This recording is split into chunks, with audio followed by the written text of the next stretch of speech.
खबरों के निष्पक्ष विश्लेषण के लिए सब्सक्राइब करें Jantantra TV and press the bell icon. Never miss any update.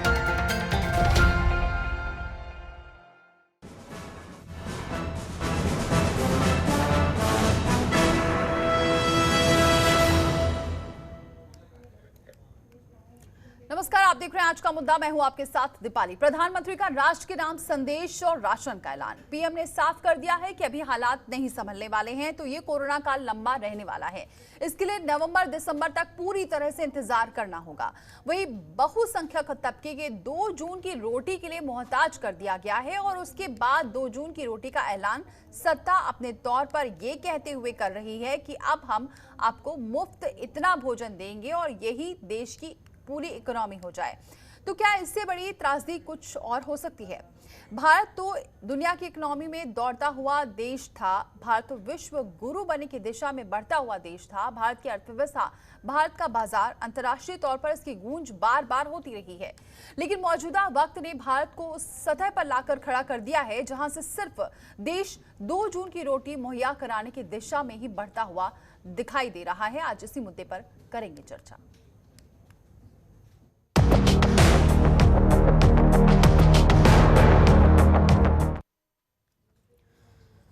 तो चलिए सबसे पहले आपसे मेहमानों से रूबरू करा देती हूँ। मेरे साथ मेहमान जुड़ चुके हैं। अनिला सिंह जुड़ चुकी हैं, प्रवक्ता बीजेपी की हैं। बहुत स्वागत है अनिला जी हमारे साथ जुड़ने के लिए। हमारे साथ मनोज झा जुड़ चुके हैं, प्रवक्ता आरजेडी के हैं, राज्यसभा सांसद भी हैं। बहुत स्वागत है मनोज झा जी हमारे साथ जुड़ने के लिए।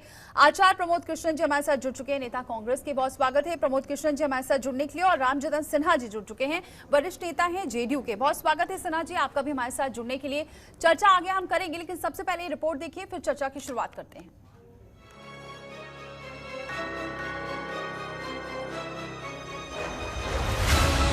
प्रधानमंत्री नरेंद्र मोदी के कल के भाषण के तार आगामी बिहार विधानसभा से जुड़ ही जाता है। भाषण में उन्होंने 2 बार बिहार के सबसे बड़े त्योहार छठ का जिक्र किया। त्योहारों का ये समय जरूरतें भी बढ़ाता है, खर्च भी बढ़ाता है। इन सभी बातों को ध्यान में रखते हुए ये फैसला लिया गया है कि प्रधानमंत्री गरीब कल्याण अन्न योजना का विस्तार अब दिवाली और छठ पूजा तक, यानी नवंबर महीने के आखिर तक।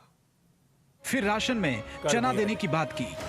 हर महीने परिवार के हर सदस्य को 5 किलो गेहूं या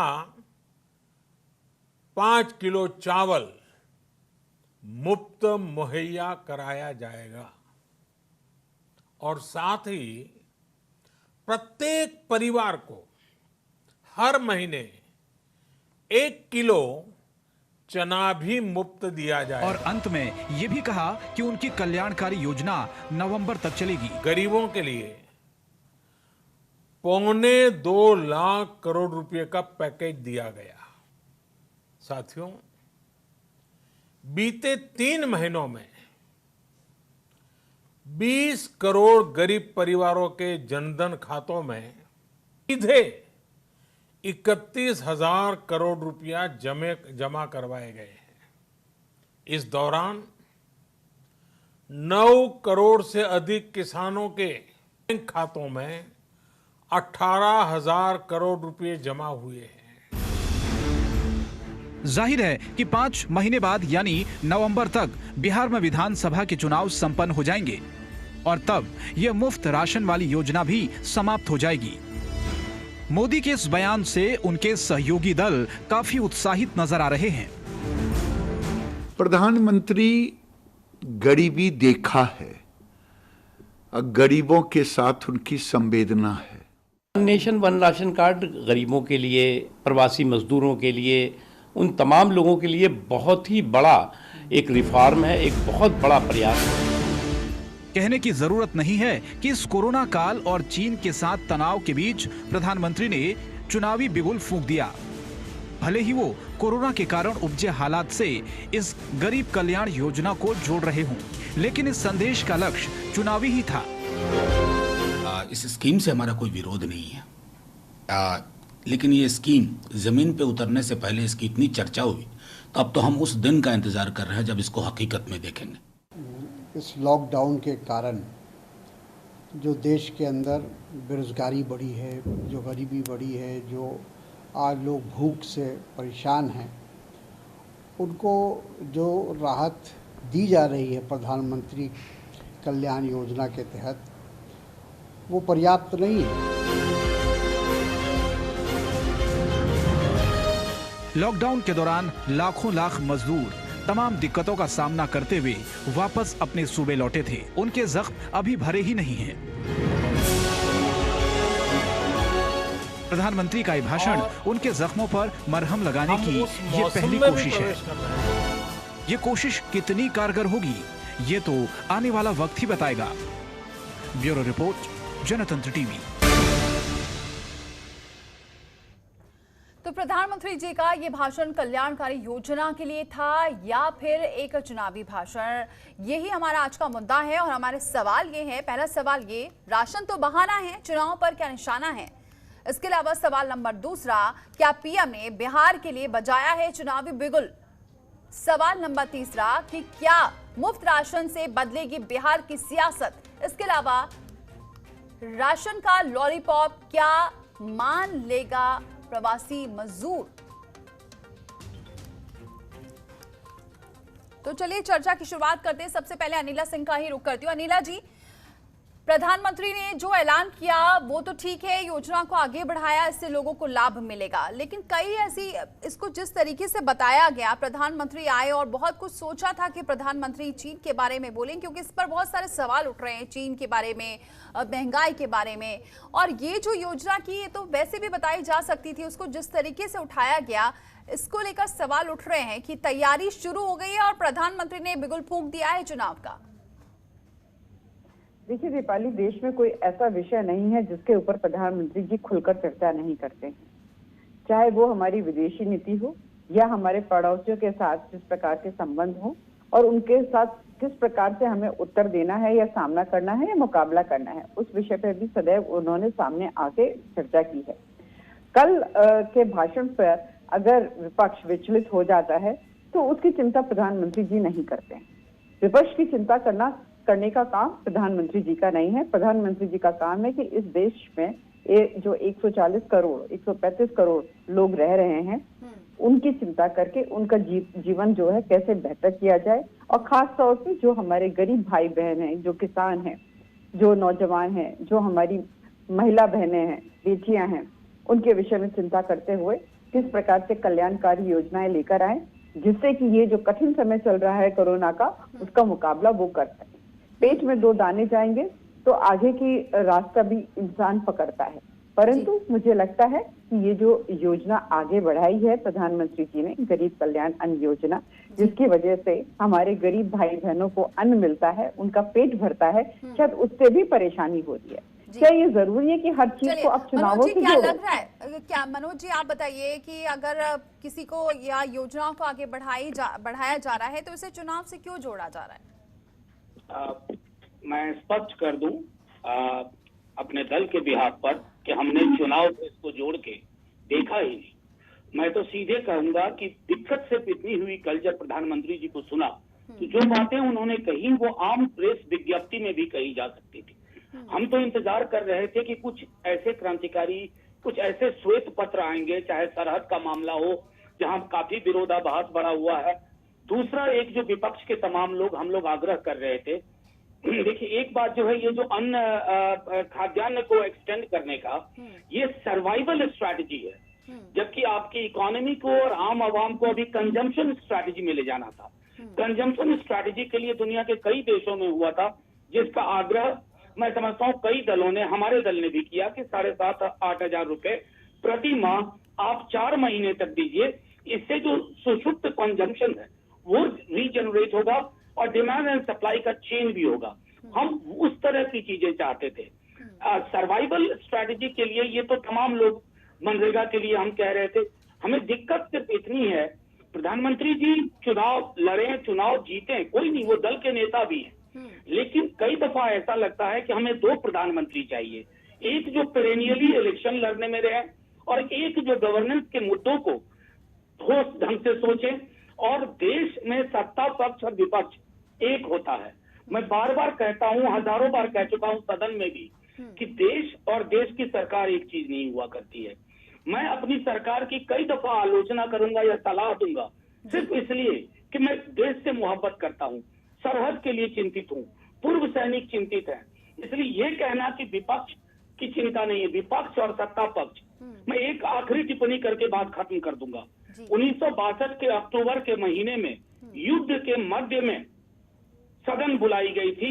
अटल जी ने क्या कहा? नहीं, सारे विपक्ष ने मिलकर कहा। नेहरू जी ने उन्हें देशद्रोही नहीं कहा। एक स्लोगन था उस दौर का, घर का दुश्मन घर में बैठा बाहर भेजे फौज, नेहरू मेनन घर में बैठे मना रहे हैं मौज। आज के हालात हैं?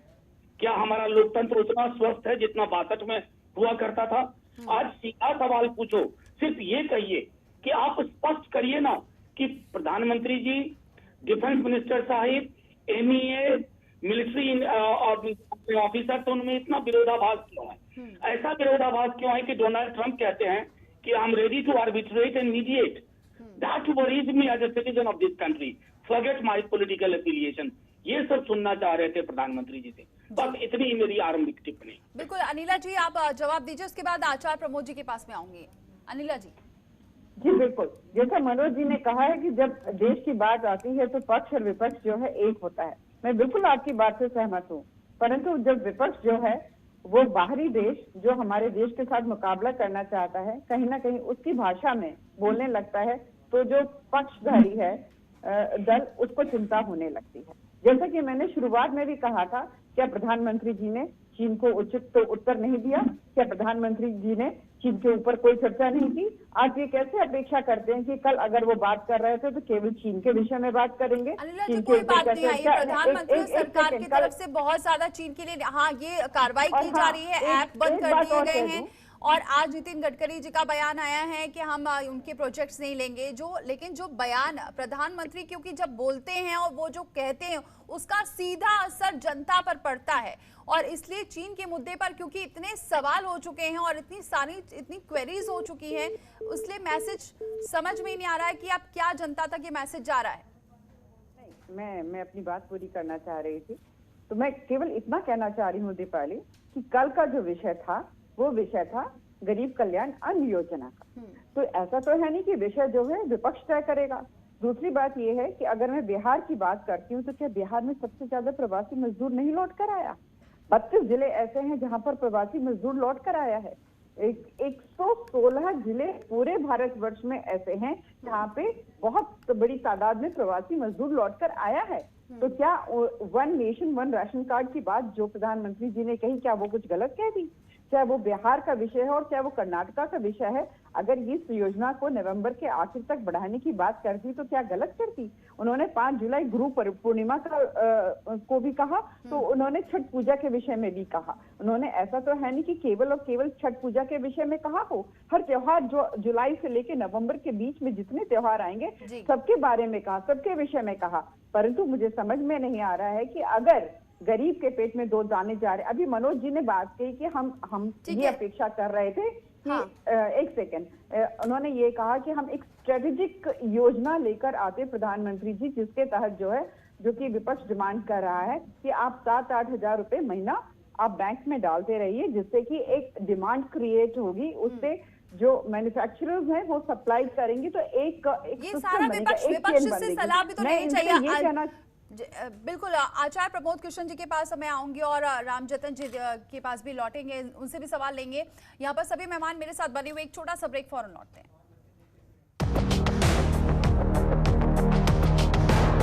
तो लगातार हम चर्चा कर रहे हैं, राशन तो बहाना है, चुनाव निशाना है, क्या इस पर अब सीधे रुक करते हो? आचार्य प्रमोद कृष्ण जी, अब तो आप थोड़े से संतुष्ट नजर आना चाहिए, क्योंकि आपका ही प्रेस नोट आया है और इसमें ये कहा गया है कि ये जो सुझाव थे जिसको प्रधानमंत्री ने इस योजना को आगे बढ़ाया है, ये सोनिया गांधी जी ने पहले से ही ये सुझाव दिए थे। तो अब तो इस पर तो आपको संतुष्ट होना चाहिए, कम से कम कुछ तो सुझाव आपके मान लिए और उसका ऐलान कर दिया।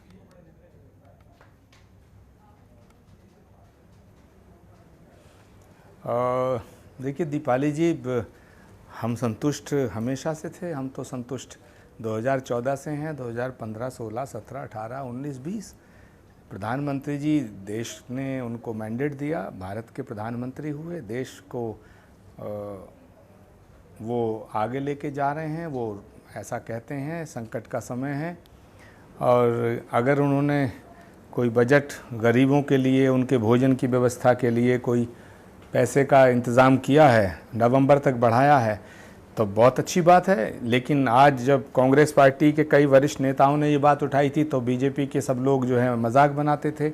सवाल ये नहीं है दीपाली जी, सवाल ये है कि देश जिस दौर से गुजर रहा है, हम घोषणाएं जो करते हैं उन घोषणाओं को ज़मीन पे जब देखते हैं तो वो धरातल पे कहीं नज़र नहीं आती। इससे सवाल पैदा होता। असंतुष्टि यहाँ है, असंतुष्टि यहाँ नहीं है कि प्रधानमंत्री जी हैं। मेरे असंतुष्ट होने से ना तो देश के प्रधानमंत्री पद से हट जाएंगे, ना मेरे कहने से अब और बन जाएंगे। ये तो देश की जनता का फैसला है। 2024 तक देश की बागडोर उनके हाथ में है। लेकिन चाहे कोरोना का विषय हो, चाहे रोज़गार का विषय हो, चाहे प्रवासी मजदूरों का विषय हो, चाहे और तमाम तरह के विषय हैं, लेकिन उन पे ज़मीनी हकीकत कुछ और है। अभी कोरोना का ये पेंडेमिक काल चल रहा है। अनिला जी बैठी हैं, बहुत संभ्रांत और बड़ी समझदार प्रवक्ता हैं, वरिष्ठ हैं, मैं बड़ा सम्मान भी करता हूं। लेकिन क्या जो कोरोना के विषय में घोषणाएं हुई, जो संजीदगी भारत सरकार ने शुरुआती पहले महीने में दिखाई, 5-5, 6-6 सीनियर ऑफिसर देश के भारत सरकार के रोज़ ब्रीफिंग करते थे, उसके बाद कोई नज़र नहीं आ रहा है। जब कोरोना 5,000 पेशेंट थे हमारे तो पूरा देश बंद हो गया। आज 6 लाख के करीब पहुंच रहे हैं। दिल्ली की स्थिति देख लीजिएगा, बम्बई देख लीजिएगा, गुजरात देख लीजिएगा, सब जगह बेनतहा कोरोना बढ़ रहा है। कई मेरे परिचित हैं जिन्होंने दम तोड़ दिया, मैं कष्ट में भी हूं, और बाकी लोग जो मेरे परिचित नहीं हैं उनकी सूचनाओं से भी आहत हूं। लेकिन सवाल ये है कि क्या जो प्रधानमंत्री जी कह रहे हैं, जो मनोज झा जी भी शायद इधर इशारा करेंगे या बात करेंगे या कर रहे थे, तो मैं कह रहा हूँ जो कह रहे हैं वो उसका अमल कितना, उसका इम्प्लीमेंटेशन कैसे हो रहा है। कोरोना पे सरकार जो है बिल्कुल चारों खाने चित गिरी है, जहाँ तक मैं समझता हूँ। प्रवासी मजदूरों का जब जमाबाड़ा देखा, पूरे देश ने देखा, मैं कहूँ, मेरी बात मत मानिएगा, सारे देश में जो हल्ला हुआ, लगभग 1 महीने तक पैदल चलते रहे, वो आपने देखा। तो ये सरकार का फेलियर है या नहीं है ना। अब हमने ये घोषणा की, हम स्वागत करते हैं प्रधानमंत्री जी की इस घोषणा का कि उन्होंने नवंबर तक भोजन की व्यवस्था की है। मैं तो बिल्कुल खुले दिल से बात करना चाहता हूँ। राजनीति बाद में है, देश पहले है। लेकिन जो घोषणाएं हो रही हैं उनको इम्प्लीमेंट कराने की जिम्मेदारी और दायित्व भी तो सरकार का है। वो धरातल पे कहीं नजर नहीं आ रहे हैं, उसमें थोड़ी सी मुझे गड़बड़ लग रही है। ठीक है नीला जी से इसका जवाब लूंगी, लेकिन अभी मैं सिन्हा जी का रुख करती हूँ। रामजतन सिन्हा जी, अब आपको तो इससे फायदा क्या लग रहा है कि ये जो योजनाएं, क्योंकि कहीं ना कहीं जितनी योजनाएं होती हैं अगर उसका लिंकअप कहीं भी चुनाव होते हैं तो उसका सीधा असर पड़ता है। क्या लग रहा है कि इस फैसले का जो असर है वो अब बिहार चुनाव में भी देखने को मिल सकता है? बिल्कुल देखने को मिल सकता है। आप देखें, विपक्ष जो है प्रवासी मजदूर को मुद्दा बनाना चाहते थे, उनके रोजगार का, उनके अन्न का ये मुद्दा बना करके आगामी चुनाव में जो बैतरनी था इसी बैसाखी के सहारे पार करना चाहते थे। इन प्रधानमंत्री ने सारे ऐसे लोगों को मुफ्त राशन की घोषणा करके बेरोजगार के मुद्दों को, प्रवासी मजदूरों की समस्याओं को बिल्कुल इनको मुद्दा विहीन कर दिया। और आज एक कर्तव्य विमूढ़ है, इनके पास कोई मुद्दा नहीं है। तो अब देखेंगे कि अब जब जो चाहे कोरोना का सवाल हो, चाहे विदेशी समस्याओं का सवाल हो, सरकारें आते जाते रहती हैं, लेकिन हमारी विदेश नीति हमेशा परिवर्तित रहती है। और जब विदेश से खतरे होते हैं, बाहर के खतरे होते हैं, तो इस देश की विशेषता रही है कि सारा देश एकमत हो जाता है। ये पहली बार है कि जो विपक्ष है वह ऐसे में भी मुद्दा खोज रहा है। मतलब जो प्रवासी मजदूर है उनके दुख को भी मुद्दा बना रहे हैं। जो योजना है इसका फायदा मिलेगा। और दूसरी बात आपने इसके साथ ये भी जोड़ी, आपने कहा कि इससे फायदा तो मिलेगा और लोग विपक्ष का मुंह बंद कर दिया है। तो यानी कि जो दावे किए जा रहे हैं वहां पर रोजगार देने के और प्रवासी मजदूरों को बिल्कुल यहाँ पर कह दिया गया है कि रोजगार जरूर मिलेगा। अब मतलब वो ये बैठे रहे क्योंकि मुफ्त राशन पानी तो मिलना ही है। तो रोजगार की क्या चिंता, ये माने? नहीं, आप बिल्कुल नहीं। आप देखेंगे कि बड़े पैमाने पर तालाबों का निर्माण हो रहा है और प्रवासी मजदूरों को काम दिए जा रहे हैं। उसके लिए जो समय सीमा था कच्चा काम का, जो बरसात के समय में जो बंद हो जाता था, उसकी भी समय सीमा को समाप्त कर दिया गया है।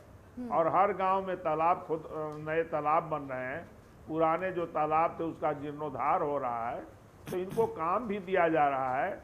और जो काम करने के लायक नहीं है, जो लाचार हैं, जो काम जिनको नहीं मिल सकता है, वो भूखे तो नहीं मरेंगे, उनके लिए मुफ्त राशन की व्यवस्था की जा रही है। तो इस सरकार दोनों फ्रंट पर काम कर रही है और इसीलिए विपक्ष जो है बिल्कुल आज हतप्रभ है, किंग कर्तव्य विमूढ़ है। इनके सामने कोई मुद्दा नहीं रह गया है। चलिए इसका जवाब लेंगे आचार्य प्रमोद जी से, लेकिन आप बने रहिए सर, हम मेरे साथ आगे हम चर्चा करेंगे। एक और छोटा सा ब्रेक, फौरन लौट रहे हैं। तो हम चर्चा कर रहे हैं राशन तो बहाना चुनाव पर निशाना है, क्योंकि जैसे ही प्रधानमंत्री ने इस कल्याणकारी योजना का ऐलान किया, यहाँ पर ये बात निकलने लगी कि कहीं ना कहीं यहाँ पर अब बिहार की चुनावी की तैयारियां हो चुकी हैं। और ब्रेक पर जाने से पहले जिस तरीके से रामजतन सिन्हा जी भी कह रहे थे कि इसका फायदा मिल सकता है जेडीयू को, और इसीलिए विपक्ष अभी बौखलाया हुआ है। अनिला जी, अब ये जो आचार्य प्रमोद कृष्ण जी कह रहे थे कि अगर ठीक है ये कल्याणकारी योजना है, उन्हें कोई दिक्कत नहीं है, लेकिन वो धरातल पर तो धरातल पर उतरती नजर नहीं आती, और फिर इसी वजह से लोग फिर इसे जोड़ने लगते हैं कि जब तक ये चल रही है योजना तब तक ठीक है, तब तक चुनाव आ जाएंगे। देखिए, प्रमोद जी जो हैं कांग्रेस के एक वरिष्ठ नेता हैं, उससे पहले आचार्य हैं। तो मैं जानती हूं कि एक आचार्य होने के नाते, एक धार्मिक प्रवृत्ति के व्यक्ति होने के नाते मुझे पूरा विश्वास है कि इनको खुशी होती होगी जब कभी भी गरीब जन कल्याणी योजना जो सरकार लेकर आती, चाहे वो केंद्र की सरकार हो और चाहे वो राज्यों की सरकार हो। अगर हम बिहार का विषय उठाते, क्योंकि आज बिहार के ऊपर चर्चा हो रही है, तो क्या आचार्य प्रमोद कृष्ण जी को यहाँ पे हर्ष नहीं होगा कि ऐसे प्रवासी मजदूर जो वहां पर आकर बस रहे हैं, उनको कार्य भी दिया जा रहा है, काम भी दिया जा रहा है, और उसके साथ साथ उनका खाने पीने का भी पूरा ख्याल रखा जा रहा है। मुझे लगता है किसी को भी इस बात से हर्ष होगा। और वो भी उत्तर प्रदेश से आते हैं, मैं भी उत्तर प्रदेश से आती हूँ। अगर उत्तर प्रदेश और बिहार की राजनीति के विषय में हम बात करते हैं तो काफी कुछ एक जैसी होती है, और यहाँ पर पूरे देश में सबसे ज्यादा बाहर से प्रवासी मजदूर वापस लौटा है। तो आज जो सरकार है, राज्य सरकारों के साथ मिलकर केंद्र की सरकार जो है वहां पर रहने वाले जो गरीब हैं, किसान हैं, उनके विषय में सोच रही है। और ये कहा अभी पता नहीं मनोज झा जी अभी आपके पैनल पर हैं कि नहीं है, शायद होते तो और बेहतर होता। अगर वो हैं तो इस बात को अनिला जी वो अभी फिलहाल पैनल पर नहीं है, वो जा चुके हैं, लेकिन कोई बात नहीं जी, क्योंकि सत्य सुनने के लिए हिम्मत चाहिए होती है, वो सब में नहीं होती है। तो आंकड़ों के साथ सरकार ने सारा विषय जो है पूरे भारतवर्ष के सामने रखा हुआ है। लेकिन अनिला जी मान नहीं रही आप कि पूरा फोकस अब सीधे बिहार चुनाव पर आ गया है, वर्चुअल रैलियां भी हो रही हैं, इतनी दिक्कतें थी, जो प्रवासी मजदूर पहुंचे वो किस हालत में पहुंचे, फिर वहां पर क्वारंटीन की जो व्यवस्था की गई वो किस तरह की गई। केंद्र सरकार पर भी यहाँ पर विपक्ष ने यही आरोप लगाया कि मदद नहीं कर रही है हालात, और लेकिन फिर भी पूरा फोकस यहाँ पर बिहार पर ही आकर रह गया। यानी कि ये आरोप लगता रहा है बीजेपी पर कि वो कोरोना काल में भी अभी भी चुनावी मोड में नजर आ रही है और उसका फोकस सीधा बिहार है। देखिए दीपाली जी, अगर जैसा कि जो आरजेडी के नेता यहाँ बैठे हुए थे, सांसद साहब, झा साहब और आचार्य जी, दोनों ने ये कहा कि हमें तो धरातल पे कुछ नजर ही नहीं आता है, ये योजना वो योजना फलाना ढिमकाना, पर धरातल पे तो नजर ही नहीं आता है। तो इन लोगों को तो खुश हो जाना चाहिए ना कि अगर योजना इतनी बड़ी बड़ी कही गई है और धरातल पे कुछ नजर नहीं आ रहा है, तो बिहार की जनता जो है क्यों वोट करेगी भारतीय जनता पार्टी को और जेडीयू को? क्यों करेगी? वहां के अलायंस को क्यों, एनडीए को क्यों वोट करेगी? नहीं करेगी ना। तो या तो ये इस चीज से डर रहे हैं कि जो कहा है वो कर दिखा रहे हैं, और उसी डर की वजह से ये लोग अलग अलग बयान दे रहे हैं। जी, इसका जवाब ले लेते हैं आचार्य प्रमोद जी।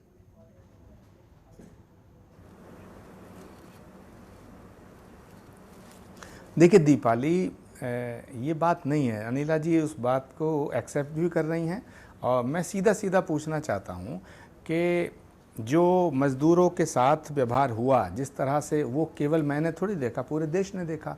1 महीना तक वो पैदल चलते रहे, तो ये गलती किसकी है, इसकी जिम्मेदारी किसकी है? दूसरी बात, अभी बिहार में जो चुनाव है, वो बिहार में चुनाव होगा। और जहाँ तक आप शुरुआत की थी आपने कि प्रधानमंत्री जी ने जो बिहार का जिक्र किया, प्रधानमंत्री जी देश के प्रधानमंत्री भी हैं और भारतीय जनता पार्टी के सबसे बड़े नेता हैं। तो वो चुनाव की बात करें या चुनावी दृष्टिकोण को अपने मद्देनज़र रखते हुए कोई घोषणा करें, इसमें कोई बुराई नहीं है। हर पॉलिटिकल पार्टी अपनी पार्टी के लिए बात करती है, लेकिन राजनीति का उद्देश्य क्या है? राजनीति का उद्देश्य तो सेवा है, और चाहे वो पक्ष में हो या विपक्ष में हो। लेकिन अफसोस की बात यह है कि सेवा की राजनीति कम हो रही है, सत्ता की राजनीति अधिक हो रही है। खैर, इस पर भी चलो किसी दिन बहस हो जाएगी। अब मैं ये कहना चाहता हूँ, रामजतन सिन्हा जी बड़े वरिष्ठ नेता हैं, पहले कांग्रेस पार्टी में भी थे वो, और मैं उनका बड़ा सम्मान करता हूँ। उन्होंने जैसे चाइना, उन्होंने कहा विपक्ष के पास कोई बात नहीं है, विपक्ष, अरे भाई विपक्ष के पास, अगर ये बताइए मुझे कि हमारे जवान शहीद हुए या नहीं हुए? हुए, सबने देखा। तो वो जवान शहीद किसने किए? चीन की फौज ने किए। चीन की फौज हमारे यहाँ अंदर घुसी नहीं घुसी, ये बात मैं भी नहीं जानता था, रामजतन सिन्हा भी नहीं जानते होंगे, अनिला जी भी नहीं जानती होंगी। ये बात किसने बताई? सबसे पहले भारत के एक मिनिस्टर ने बताई। डिफेंस मिनिस्टर का बयान आता है, फिर उसके बाद एक्सटर्नल अफेयर्स मिनिस्टर का बयान आता है, फिर प्रधानमंत्री जी का बयान आता है। उसके बाद अभी भी वहाँ मीटिंग चल रही है, मीडिया कहता है कि साहब चीन को वापस जाना होगा। जब चीन आया ही नहीं तो वापस कैसे जाएगा? ये कन्फ्यूजन किसी विपक्ष ने क्रिएट नहीं किया।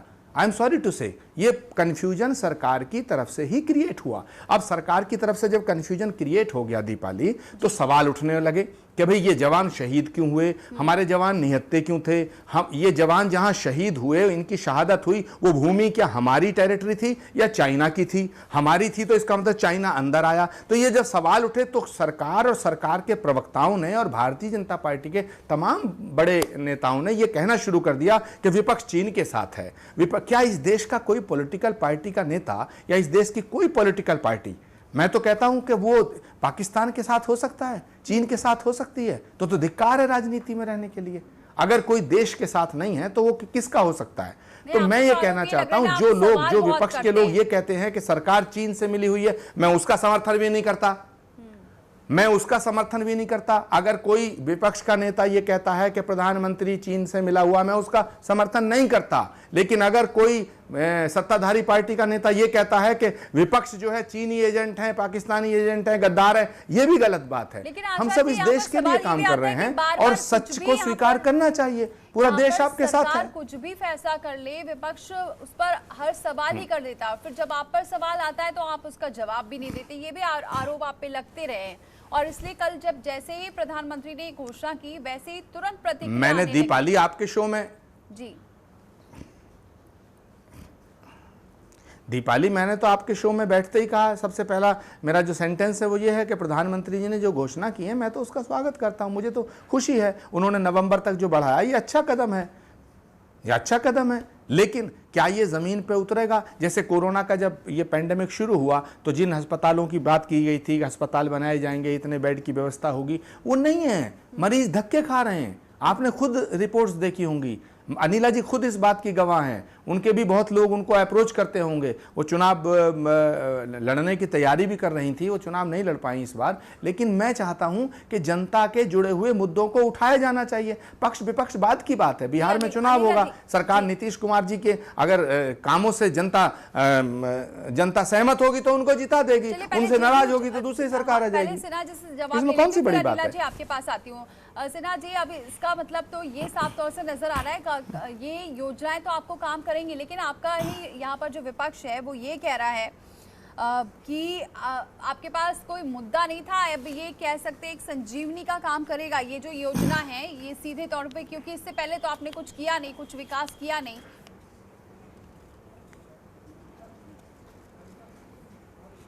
आप हमसे पूछ रहे हैं? जी, कल तेजस्वी यादव की भी तुरंत यहाँ पर प्रतिक्रिया आ गई थी। जी हेलो, हाँ जी सिन्हा जी, आपसे ही पूछ रही हूँ, ये यहाँ पर सवाल ये भी उठ रहा है। हमसे बात कर रहे हैं? हाँ बिल्कुल। देखिए, विपक्ष बिल्कुल आप समझिए कि कंफ्यूज है। प्रधानमंत्री जी ने देश के 80 करोड़ गरीब लोगों के लिए मुफ्त राशन की योजना की घोषणा की है। तो आप ये बताएं कि 80 करोड़ आबादी केवल बिहार की तो नहीं है, लेकिन बिहार देश से बाहर भी नहीं है। यदि बिहार के लोगों को भी उसका लाभ मिलेगा तो और उससे बिहार को आगे आने वाले चुनाव में भी लाभ मिलता है, तो इसमें हर्ज क्या है। सबसे ज़्यादा प्रवासी मजदूर तो उत्तर प्रदेश के हैं जहां चुनाव नहीं है, और ममता बनर्जी जी ने तो 2021 तक इसकी घोषणा कर दी है।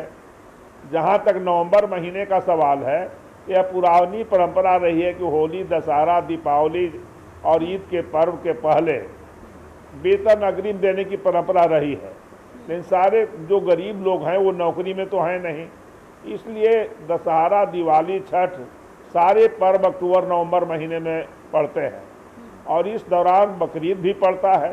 तो गरीबों को यदि मुफ्त अनाज देने की घोषणा की गई है तो इसको केवल बिहार के चुनाव से जोड़ करके देखा जाना ये हताशा का द्योतक है। इसलिए हम नहीं समझते हैं कि विपक्ष को इस मुद्दे में कोई बहुत बड़ा दम है। आप देखेंगे कि एनडीए ने मांग किया कि सारे चुनाव एक दिन कराए जाए, इसमें कोई राजनीति नहीं है। वैसा इसलिए कराया गया कि हम सारे काम को बंद नहीं कर सकते। लॉकडाउन 1 और लॉकडाउन 2 के समय जो प्रिकॉशन था वो अनलॉक 1 और अनलॉक 2 में नहीं रहा, जबकि खतरा बढ़े हैं स्वयं प्रधानमंत्री जी ने स्वीकार किया है। तो एक दिन चुनाव के रखने के एक मिनट मेरी बात पूरी करने दीजिए। आपने सबकी बात सुनी, आप 1 मिनट पूरा करने दीजिए।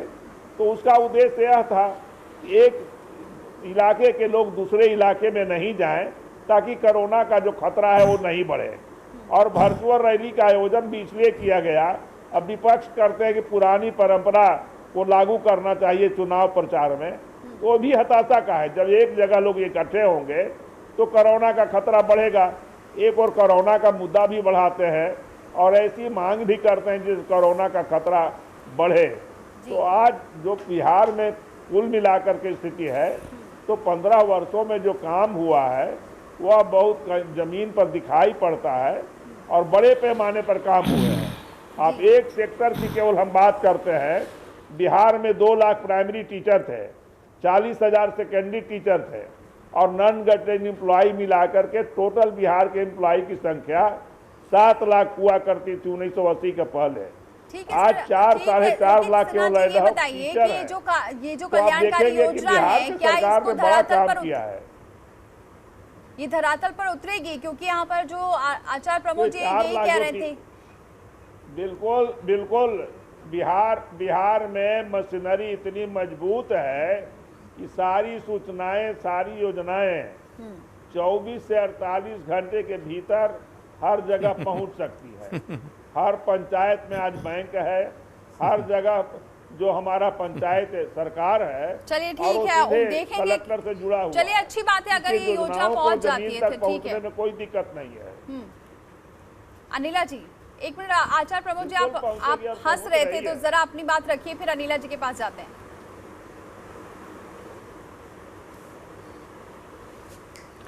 नहीं, मैं हंस इसलिए रहा था कि रामजतन सिन्हा जी कह रहे थे कि बिहार बहुत ही वहाँ की व्यवस्थाएं बड़ी अच्छी हैं। जो क्वारंटाइन सेंटर थे उनके वीडियो सब ने देखे, पूरे देश ने देखे, कितनी अव्यवस्था थी। वहाँ के हॉस्पिटल्स की कितनी बड़ी दुर्दशा है, वहाँ के तमाम लॉ एंड ऑर्डर की क्या दुर्दशा है, वहाँ के तमाम बेरोजगारी की क्या दुर्दशा है। ये बात कहनी आसान है कि वहाँ बहुत अच्छा है, लेकिन ये रामजतन सिन्हा जी आप बड़े वरिष्ठ नेता हैं, मिनिस्टर रह चुके हैं बिहार। अरे सिन्हा जी, आप सुनिए तो सही। कोरोना का तो बहुत कमजोर हो चुका है। रामजतन बाबू सुनिए तो सही। देखिए, आप जो पार्टी के रामजतन बाबू, आपने जो बात कही हम तो सुनते रहे, आप तो हम पे अप्रिशिएट करने की स्थिति में नहीं है। अरे आप तो अच्छे आदमी हैं, लेकिन आप जो पार्टी के लिए काम करते हैं नहीं, पार्टी उसको अप्रिशिएट करने की स्थिति में नहीं है। सबसे भी नमूना रामजतन बाबू, अभी आप बोलिए। रामजतन बाबू, ये वही पार्टी है, इसने आपको प्रदेश अध्यक्ष बनाया था। ऐसा मत कहिए, ये आपकी पुरानी पार्टी है, ये आपका पुराना घर है रामजतन बाबू। अब मैं ये कह रहा था कि मुझे अच्छा लगेगा कि भाई बिल्कुल बिल्कुल रामजतन बाबू, मैं कह रहा हूं अगर बिहार की जनता नीतीश बाबू के सुशासन से खुश है, आपके काम से खुश है, तो आपको समर्थन करेगी। इसमें बहुत अच्छी बात है, मुझे तो बड़ी प्रसन्नता होगी। लेकिन मुझे लगता है कि वहां की जो ज़मीनी हकीकत है वो नहीं है जो आप बता रहे हैं, मुझे लगता है। और शायद मैं सही हूं, क्योंकि मैंने वीडियो जो देखे हैं, मैं जो वहाँ के लोगों से मिलता हूँ, बहुत सुधार की ज़रूरत है। खैर, परमात्मा की कृपा से आप और अच्छा काम करें, चुनाव में जाएं, ये तो जनतंत्र का एक खूबसूरती है। अब सवाल अनिला जी का जो है, मैं उनसे बस इतना निवेदन करना चाहता हूं कि जो हुआ है वो अच्छा हुआ बुरा हुआ, हम आपके साथ हैं। आप इस देश को ठीक से चलाइए। कोरोना से लड़ना है, चीन से भी हमें युद्ध के हम बिल्कुल कगार पे खड़े हैं। पाकिस्तान रोज़ हमले कर रहा है, आतंकवादी भेज रहा है, हमारे जवान वहाँ भी जूझ रहे हैं। तो मैं समझता हूँ कि पूरा देश आपके इस महामारी के दौर में और इस चीन के मुद्दे पर आपके साथ खड़ा है। अब आप देश को विश्वास में लेकर के अच्छा से अच्छा इस देश के लिए कीजिएगा। हम लोग सब इस देश के हैं और ये देश हम सबका है। अनिला जी, मेरा सवाल एक और है, जो हमने शुरुआत में कहा था कि अब हम क्या 2 जून की रोटी तक ही सीमित, क्योंकि हम कहाँ अपने देश को लेकर जाना चाहते थे और कहाँ ये स्थिति आ गई है। क्योंकि अर्थव्यवस्था की बात शुरुआत से कही जा रही थी, फिर भी आज हम यहाँ पर पहुँच गए कि अर्थव्यवस्था, ऐसा नहीं है कि कोरोना के टाइम पर ही अर्थव्यवस्था की मार इतनी झेल रहे हैं, उससे पहले की स्थिति बार बार यहाँ पर सारी जो एजेंसीज थी वो ये बात कह रही थी कि स्थितियाँ खराब होती जा रही हैं, फिर भी हम नहीं संभले। आज ये विश्व गुरु बनने की बात हो रही थी, हम हालात पर ये आ गए हैं कि आज हमें मुफ्त राशन पानी देने की बात कर रहे हैं, रोजगार कहाँ है नहीं पता। दूसरी बात ये है कि कोरोना को लेकर जो स्थितियां बनी इन 3 महीने में, क्या इसको लेकर पहले से हम अलर्ट पर नहीं रहे, जिसकी वजह से आज स्थितियां यहाँ पर आ गई हैं कि हमें बार बार ये 5 किलो चावल और चने की बात जो की जा रही है, इसमें बाकी सारी चीज़ें तो है नहीं, इसी पर निर्भर रहना पड़ेगा। हमारी स्थिति इतनी खराब आ गई, क्या इसके लिए पहले की जो सोच है, उसकी स्ट्रेटेजी जो थी वो फेल्योर नहीं रही है सरकार की? देखिए, सबसे पहली बात तो ये है कि मैं लगातार आचार्य प्रमोद कृष्ण जी को सुन रही थी और वो चीन का विषय उठा रहे थे। तो मैं यहाँ पर एक चीज स्पष्ट कर दूं कि चीन के विषय को लेकर, चाहे वो हमारी भारतीय सेना हो और चाहे हमारी केंद्र की सरकार हो, किसी भी प्रकार का कोई असमंजस नहीं है, कोई कंफ्यूजन नहीं है। बिल्कुल इस एक स्ट्रेटेजी के तहत वहां पे काम हो रहा है और चीन को उसकी औकात भारतीय सेना ने दिखा दी। और स्ट्रेटेजिकली भी अगर हम बात करते हैं, किसी भी दिन आप दीपाली बुला लीजिएगा, मैं आचार्य जी के साथ बैठ जाऊंगी और मैं समझा दूंगी कि स्ट्रेटेजिकली किस तरीके से चीन जो है अपने चीन की बात यहाँ पर विश्वास से, हाँ आप करिए बात, लेकिन मेरा मुद्दा क्योंकि भटक रहा है, हम चीन पर बात नहीं कर रहे हैं, इसलिए मैं आ रही हूँ जी, मैं आ रही हूँ, परंतु ये 2-3 बार चीन का विषय उठा दिया गया, इसलिए मुझे यहाँ पर उसकी चर्चा करने की आवश्यकता पड़ गई। दूसरी बात ये है कि क्या ये नकार सकते हैं कि जो प्रधानमंत्री गरीब कल्याण योजना है उसके तहत गरीबों के लिए 2.25 लाख करोड़ रुपए का पैकेज दिया गया? क्या नकार सकते हैं कि बीते 3 महीनों में 20 करोड़ गरीब परिवारों के जो जनधन खाते हैं उसके अंदर सीधे 31,000 करोड़ रुपए गए हैं, जमा करवाए हैं।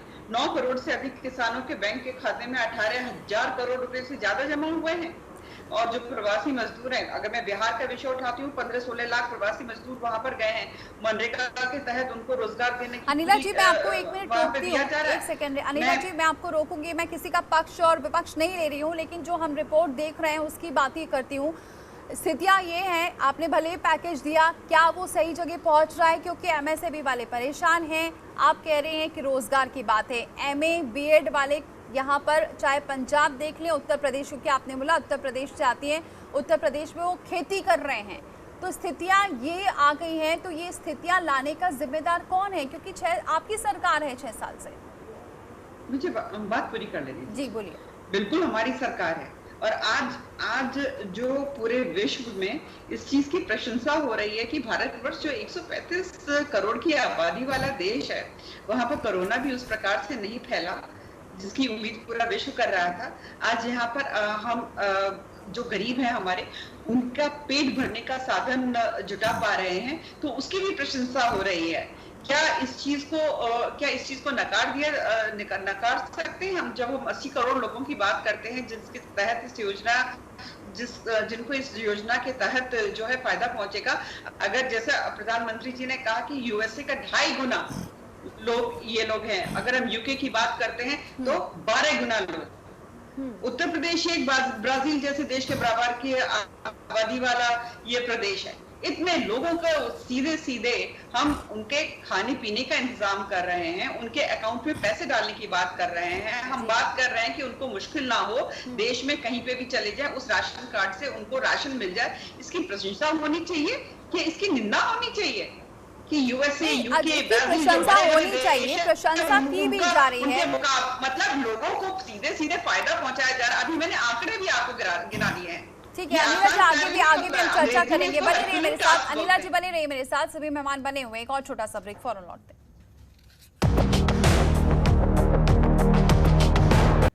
तो हम लगातार चर्चा कर रहे हैं कल्याणकारी योजना के बारे में, साथ ही यहाँ पर जो आरोप भी लगते रहे हैं कि अब बिहार चुनाव को लेकर ये तैयारियों पर जुटी हुई है बीजेपी और इसका फायदा भी हो सकता है बिहार में हो जाए। इसी पर चर्चा कर रहे हैं। अनिला जी हमारे साथ बनी हुई हैं और रामजतन जी सिन्हा जी भी हमारे साथ बने हुए हैं और आचार्य प्रमोद जी भी हमारे साथ बने हुए हैं।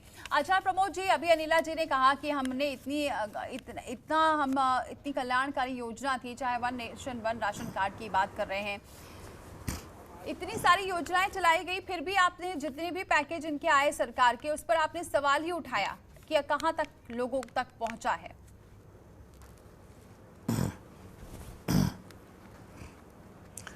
देखिए दीपाली, मेरे कहने से कुछ मत मानिएगा। मैं अनिला जी से कहना चाहता हूं, कोरोना का जो ये पीरियड शुरू हुआ है पैंडेमिक, इसके अंदर जो भी अव्यवस्थाएं आई वो आई या नहीं आई। मज़दूरों वाली इशू आया, 1 महीने तक जो है हम उनको ट्रेन नहीं दे पाए, पैदल चल के लोग घर गए, मर गए रास्ते में कितने लोग, दुखद उनके साथ हादसे हुए। दूसरी बात, कोरोना से पहले जाते हैं, मैं अनिला जी से बड़े सम्मान के साथ एक बात पूछना चाहता हूं कि देश में कितने रोजगार देने थे और कितने दिए, देश में कितनी इंडस्ट्री बंद हुई। तो जो रोजगार का जो ग्राफ था वो तो गिर रहा था, बेरोजगारी का ग्राफ बढ़ रहा था, और जो इंडस्ट्री है वो चौपट हो रही थी। आर्थिक मंदी पे कितनी बहस हो रही थी, कोरोना से पहले की बात मैं कर रहा हूँ। तो क्या ये सब बातें गलत हैं, या जो जानकारियाँ हैं आप तथ्यों के आधार पर मुझे बताएं कि 5 साल पहले जो रोजगार की स्थिति थी देश में, उससे बेरोजगारी बढ़ी है या कम हुई है ना? अगर बेरोजगारी बढ़ी है तो ये सरकार पे सवाल तो उठेगा। और अगर इंडस्ट्री जितनी थी, पीएसयू कितने बेचने की बात हो रही है, कितने बेच दिए गए और भी लाइन में लगे खड़े हैं बड़े बड़े पीएसयू, सेंट्रल इलेक्ट्रॉनिक्स लिमिटेड जैसे जो पीएसयू हैं, इतने बड़े बड़े लोगों, हज़ारों लोगों को, मज़दूरों को रोज़गार देते थे। और तमाम तरह का जो इंफ्रास्ट्रक्चर है, रियल इस्टेट बिल्कुल चौपट हो चुका है, काम धंधे मंदे हो चुके हैं। ये कोरोना से पहले की बात है, ये सवाल हो रहे थे, खूब बहस हो रही थी। वो तो कोरोना पैंडेमिक जब हुआ तो सब चीज़ें हट गई, एक नया संकट सामने आ गया। तो अगर इसमें रोज़गार में कमी आती है, बेरोज़गारी बढ़ती है, बेरोज़गारी की दर बढ़ती है, जब कितना बड़ा हंगामा हुआ था जब प्रधानमंत्री जी ने कहा था कि भाई पकौड़ा तलना भी एक रोज़गार है, उस पर हंगामा हुआ, विपक्ष ने तरह तरह की बातें की, सरकार ने तरह तरह की बात की। मैं उन बातों में नहीं जाना चाहता, मैं सीधा ये बात पूछना चाहता हूँ अनिला जी से कि देश में बेरोज़गारी बढ़ी है या कम हुई है? इंडस्ट्री ख़त्म हो रही है, बढ़ रही हैं? किसान गरीब हो रहा है या अमीर हो रहा है? मज़दूरों की जो दुर्दशा है वो कितनी ख़राब है? अभी आप सवाल कर रही थी दीपाली अनिला जी से कि भाई हम रोटी पानी देंगे, आपने उनको भोजन दे दिया 3 महीने का, लेकिन उनकी ज़िंदगी कैसे चलेगी? तो उसका परमानेंट सॉल्यूशन तो रोज़गार है। अगर रोज़गार नहीं है तो ये 2 महीने 3 महीना हम बैठा के कब तक खिला सकते हैं? तो रोज़गार की व्यवस्था करने का क्या कोई सटीक प्लान है सरकार के पास? ये मैं जानना चाहता हूँ। अनिला जी। जी देखिए, सबसे पहली बात तो ये है कि अभी प्रमोद जी ने बहुत सारी बातें कही, बेरोजगारी का विषय भी यहाँ पर उठाया और पीएसयूज का विषय यहाँ पर उठाया इन्होंने, और इन्होंने कहा कि कोरोना से पहले ही जो है जो एम्प्लॉयमेंट रेट है वो उसका ग्राफ जो है वो ऊपर जा रहा था। तो आज की तिथि में अगर मैं बात करती हूँ, कोरोना से पहले की मैं बात कर लेती हूँ कि आज जो है कोई भी देश जो होता है वो आइसोलेशन में नहीं होता है, ग्लोबली वो कनेक्टेड होता है। और अगर अनएम्प्लॉयमेंट या इकोनॉमिक ग्राफ में अगर डाउनफॉल देख रहे थे तो केवल भारतवर्ष में नहीं था, वो पूरे विश्व में वैसी परिस्थितियां चल रही थी और उसके अनेकों कारण थे। आप किसी दिन चर्चा करिएगा, मैं बिल्कुल उसके ऊपर उस विषय पर डिस्कस करना चाहूंगी। पीएसयूज के विषय में हाँ एक चीज और मैं बताऊं, क्योंकि आज की तारीख में ये का मतलब बहुत कुछ बात की जाती है, जीडीपी की बात की जाती है, अनएम्प्लॉयमेंट ग्रोथ रेट की बात की जाती है, और अभी तो फिलहाल जो हॉट टॉपिक चलता है वो चाइना का। एक मेरी बात तो पूरी करने दीजिए जी, बात पूरी कर लेने दीजिए, 10 सेकंड दे दीजिए। ये जो चाइना है, लेट 80s में चाइना और इंडिया हमारी जीडीपी एक थी। फिर ऐसा क्या किया कांग्रेस ने कि हम जो है नेगेटिव में चले गए, इतने नेगेटिव में चले गए, और जो चाइना जो है वो कहीं ना कहीं बिल्कुल ग्लोबल लीडर बन गया। ठीक है, फिर नरसिम्हा राव जी को अपनी इकोनॉमी को ओपन करना पड़ा, तो थोड़ी सी बेटर होनी शुरू हुई। तो अगर कांग्रेस देखे ना, और पीएसयूज की बात करते, कौन लाया इनको घाटे में? एक पीएसयू का इतिहास ये इस पर कभी और चर्चा करेंगे अनिला जी, क्योंकि बात तो आई थी लेकिन पूरी बात नहीं हो पा रही क्योंकि मेरे पास वक्त बहुत कम है। एक आखिरी का सवाल जल्दी से मैं सिन्हा जी से ले लेती हूँ। सिन्हा जी, अगर मान लीजिए अगर ये योजना चलती रही नवंबर में और चुनाव हो जाते, फिर आपकी सरकार आ जाती है, तो क्या ये योजना को स्थितियां कोरोना से नहीं सुधरी, क्योंकि हालात यही लग रहे हैं, तो आगे भी ये योजना को आप अपने राज्य में चलाएंगे बिना केंद्र के यहाँ पर डिक्लेयर किए हुए? एक बात तो आप समझ लें कि कोरोना कोई किसी सरकार द्वारा प्रायोजित संकट नहीं है, बल्कि प्राकृतिक आपदा है और विश्वव्यापी है। और कोरोना से न केवल भारत का बल्कि पूरी दुनिया का जहाँ जहाँ कोरोना से लोग प्रभावित हैं उसके इकोनॉमी पर असर पड़ा है, और उसके इकोनॉमी काफ़ी कमज़ोर हुई है, और उसके साथ वो भारत में भी वही परिस्थिति है। तो हमने तो कहा कि अभी तो न केवल हम मुफ्त अनाज दे रहे हैं बल्कि काम भी दे रहे हैं। जो हमारे यहाँ था कि 30 जून तक कच्चा काम 30 जून के बाद बंद हो जाएगा, उस काम को भी हम लोगों ने बिहार में आगे बढ़ाया है। और फिर आगे योजना है कि हर खेत को हम सिंचाई की व्यवस्था कराएंगे। तो जब हर खेत को सिंचाई की व्यवस्था कराएंगे तो उसमें बड़े पैमाने पर जो रोजगार के अवसर है वो भी पैदा होंगे। और खेती का जहाँ तक सवाल है पैदावार का, तो अभी मौसम बहुत अच्छा है, और जो खरीफ का जो फसल है उसका जो बहुत ब्राइट चांस है, और हमारे जो स्टोर्स हैं वो अनाज से भरे हुए हैं, अनाज की कोई कमी नहीं है। चलिए, अच्छा, इसलिए आपको बीच में रोकूंगी, माफी चाहूंगी क्योंकि मेरे पास वक्त बहुत कम है, इसलिए मैं माफी चाहूंगी आपसे। बहरहाल उम्मीद करते हैं कि जिन योजनाओं की आप बात कर रहे हैं वो धरातल पर उतरे, और अगर वाकई धरातल पर उतरती है तो जाहिर सी बात है जनता देख रही है और इन्हीं कामों पर आपको वोट भी देगी। बहरहाल बहुत बहुत शुक्रिया आप तीनों का हमारे साथ इस चर्चा में शामिल होने के लिए। इसी के साथ फिलहाल इतना ही, लेकिन खबरों का सिलसिला जारी है।